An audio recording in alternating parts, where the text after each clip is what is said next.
Welcome back, my infinite love listeners. So, the past 2 seasons, I've shared parts of my self healing journey, living with a facial difference, a doctor's errors, an unawakened journey of battles fought silently within. But what I didn't share is how my awakening to healing began and where that took me spiritually. My awakening.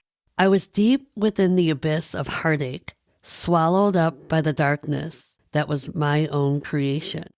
Unbeknownst to me at the time, that all I had endured was partly mine to blame. Surely being born with a facial difference and a doctor's error was far out of my control. Everything that played out afterwards? Well, here is where I must take accountability for my choices, my actions, or lack thereof. I experienced love so deeply, yet freely gave it all away, openly, willingly, and vulnerably, exposing my truths, my pains, my emotions of my past, to only have it thrown back at me, with no regard to what it might do to me. No compassion in reasoning, just outwardly thrown at me. Hearing the words of what I sacredly shared in confidence echoed the trauma of my past, brought right back into my present by someone I love so deeply, so purely. My heart shattered into a million pieces, my past wounds opened so widely, exposing my inner truths, my darkest parts of me. I remember laying in silence, my body numb to reality, yet my screams rang so loudly. How do I pick up these shattered pieces? The same way as how do I love the shattered pieces of my disfigured face while looking in the mirror? Days melted into nights, and as the silence only grew louder, so did the heartache, the yearning, the battles between heart and ego. Then top it off with my soul desiring to be set free. I wasn't really sure how I'd heal from this, but my soul's inner knowing knew I had the strength of a million to do so. Rejection, a word that stricken my soul to its core. I wanted to be angry. I wanted to hate the people that hurt me so willingly without hesitation, but I couldn't. I just lay there lifeless. Would life ever get better? I don't want to pretend and just move forward. I don't align with faking it till I make it. So how do I move forward? The tears and the screams would come and go all throughout my days as I just lay there, bouncing from room to room, hoping I would just fall asleep and pause this excruciating pain. I was just so tired. Tired of hurting, tired of crying, tired of fighting. I was just so damn tired. Finally, I called out to God and said, "Help me. Take these weights upon my heart and soul and just let me move." Days later, my friend reached out and said, "Let's get out of the house and go kayaking." She hadn't a clue to my pain, and I did my best to just try to be in the moment with her. I quietly drifted along the river, watching nature all around me, yet silently grieving for the person I love.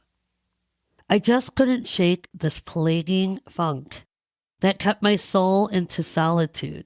That is, until the winds picked up and the waters became extremely choppy.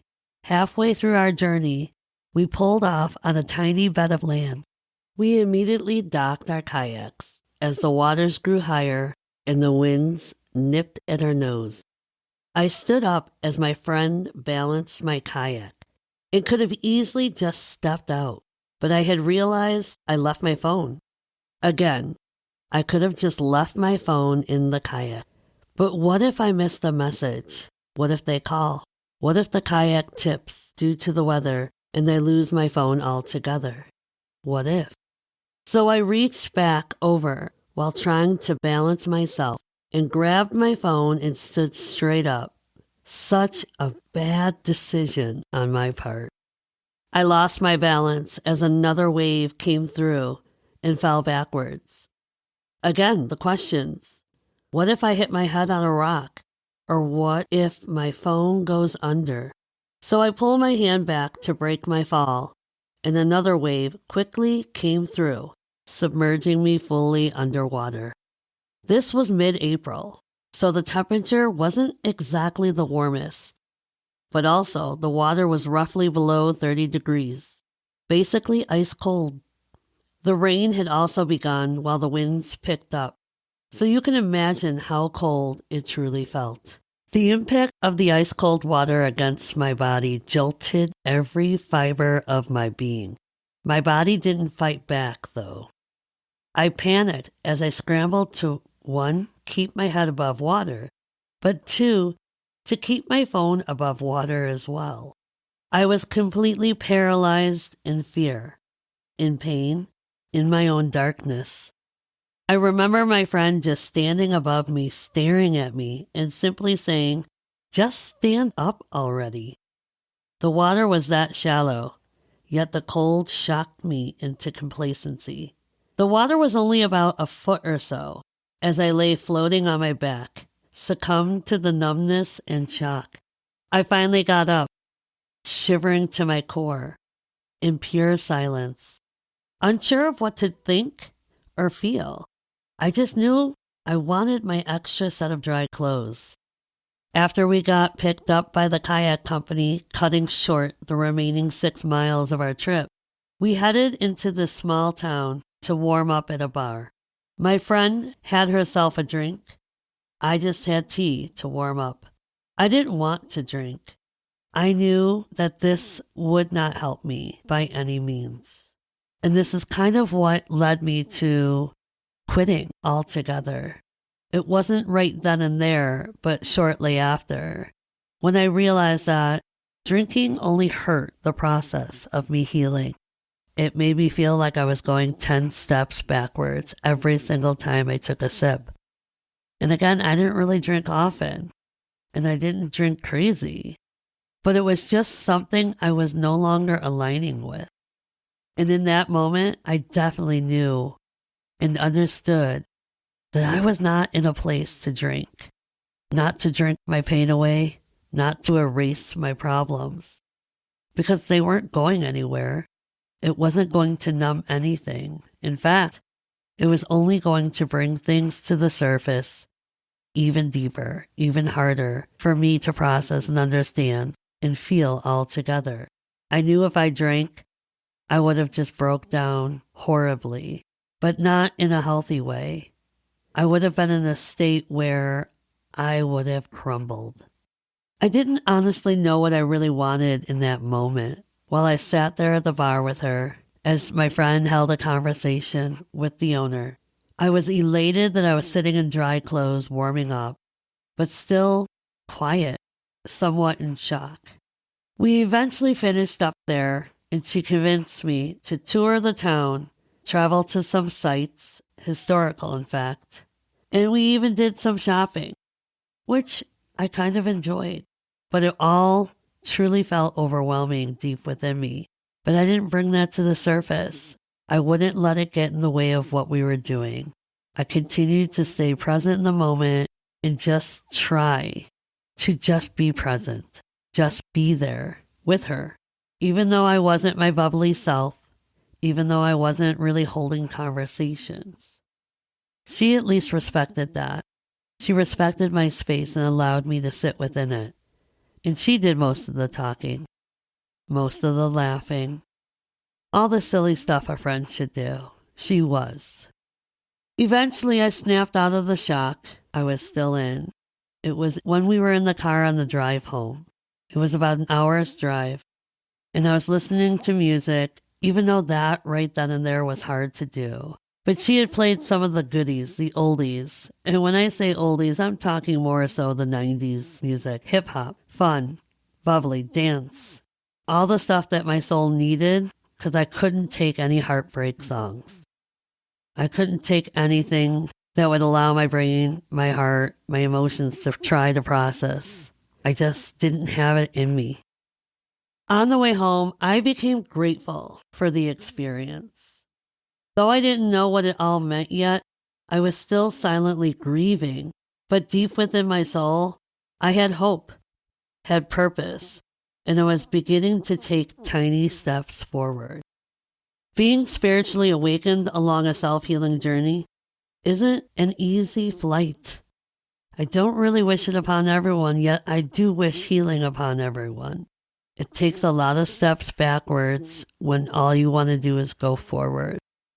It takes strength, and it takes a lot of releasing and allowing yourself to go within and trust yourself. Trust your instincts, trust your intuition, and simply let go.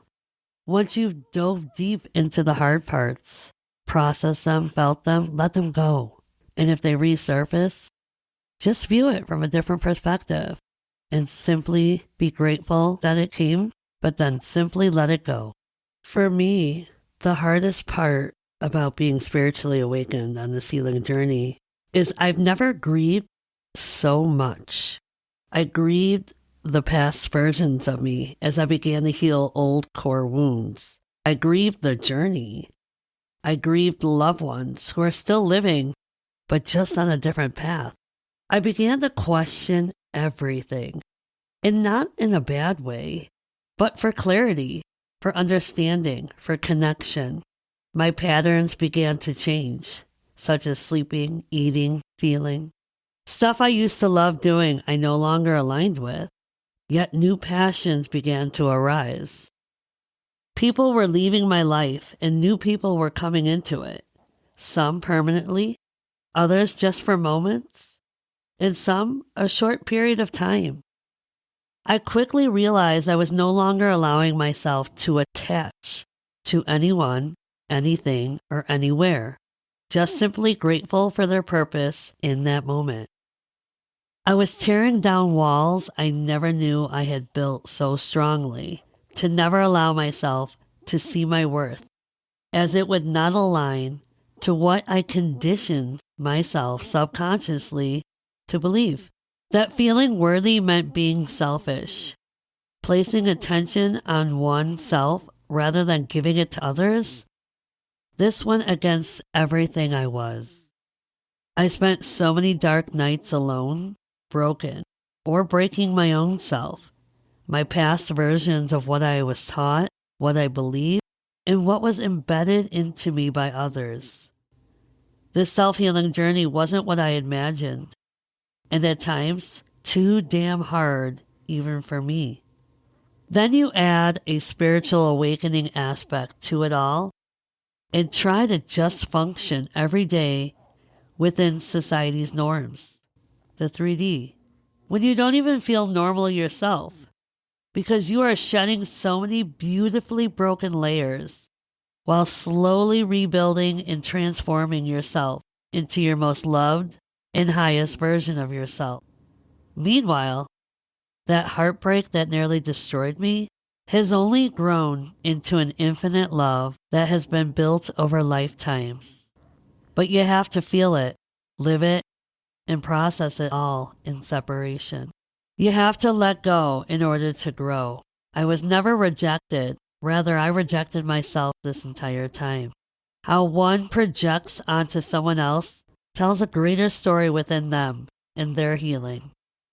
Two wounded hearts can never stay together to grow. So it was time for me to go. I had to part ways to find my way back to me and to let them find theirs within themselves. I had to allow myself to feel everything, to see the truth that were masked behind the lies, and to forgive myself and them, as my unconditional love only grew more and more over time. I have absolutely no regrets. I leapt without fear in the face of darkness, with my heart and soul. I leapt for love.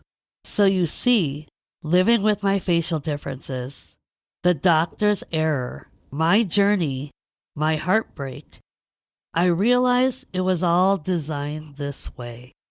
Falling into that river that mid-April day, the icy cold waters realigned, well, jump-started my vagus nerve, and I'd begin the greatest awakening to my healing journey, to my spiritual journey, to my worth, to self-love, which is always, forever, infinitely. And the coolest part about this entire heartbreaking story and my spiritual awakening is when the universe brings you right back around. And that's what happened this past November. Years later, we decided to stop off into a town which I had no idea where the oldest tree in Illinois would be located. But I had recognized the river. And like any other river, it wasn't because of what I saw. It was the presence of the energy I felt within. And then I saw the huge Indian statue. And I just knew I was in Oregon, Illinois, the same place years before where I fell into that river and was awoken. That's no coincidence.